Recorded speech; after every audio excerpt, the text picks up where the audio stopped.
ఉత్తమ ప్రాంతీయ చిత్రంగా కార్తికేయ 2 70వ జాతీయ చలనచిత్ర పురస్కారానికి ఎంపికైంది. ఈ ఆనందంలో దర్శకుడు చందు మొండేటి కార్తికేయ 3పై ఆసక్తికర అప్డేట్ ఇచ్చారు.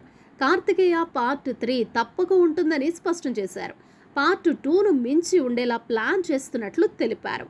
ప్రస్తుతం నాగ చైతన్య హీరోగా తాను తెరకెక్కిస్తున్న తండేల్ పూర్తయ్యాక కార్తికేయ 3 ప్రారంభించనున్నట్లు వెల్లడించారు. తాను హీరోగా నటించిన ఈ సినిమా జాతీయ స్థాయిలో సత్తా చాటడంపై నిఖిల్ ఆనందం వ్యక్తం చేశారు. ఈ మేరకు సోషల్ మీడియాలో ఓ వీడియో విడుదల చేశారు. మన కార్తికేయ 2 జాతీయ అవార్డుకు ఎంపిక కావడం చాలా సంతోషంగా ఉందన్నారు. ఈ సంతోషాన్ని మీతో పంచుకోవడానికి వెంటనే ముందుకు వచ్చాను.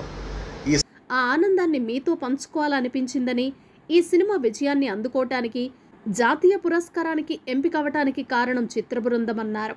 నిర్మాతలు, దర్శకుడు చందు, హీరోయిన్ అనుపమ, డిఓపి ఈ సినిమాకు పనిచేసిన ప్రతి ఒక్కరికి కృతజ్ఞతలు తెలిపారు. అందరికీ థ్యాంక్స్ చెప్పుకోవాలి.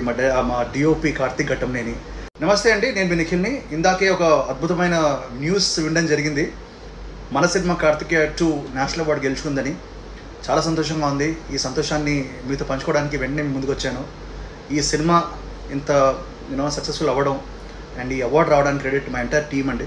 మా ప్రొడ్యూసర్స్ అభిషేక్ అగర్వాల్ గారు, విశ్వప్రసాద్ గారు, వివేక్ గారు, అలాగే my brother, my man, my director Chandu Mondeti గారు ఇంత మంచి సినిమాని తీసి ఆయన రాశారు. అలాగే మా హీరోయిన్ అనుపమ పరమేశ్వరన్, మా మ్యూజిక్ డైరెక్టర్ కాలభైరవ, ఇంకా పేరు పేరున అందరికీ థ్యాంక్స్ చెప్పుకోవాలి. మా డిఓపి కార్తిక్ ఘట్టంనేని అందరికీ థ్యాంక్స్ చెప్పుకోవాలి. చిన్నపిల్లల నుంచి పెద్దవాళ్ళు అందరూ చూసిన సినిమా ఇది. అలాగే దేశవ్యాప్తంగా చాలా భాషల్లో రిలీజ్ అయ్యి చాలా మంచి సక్సెస్ సాధించింది. So first of all thanks to all you audience, మా సినిమాని చూసి ఆదరించి ఇంత లవ్ ఇచ్చారు. అలాగే to the national award council for giving us this honour. Thank you all so much.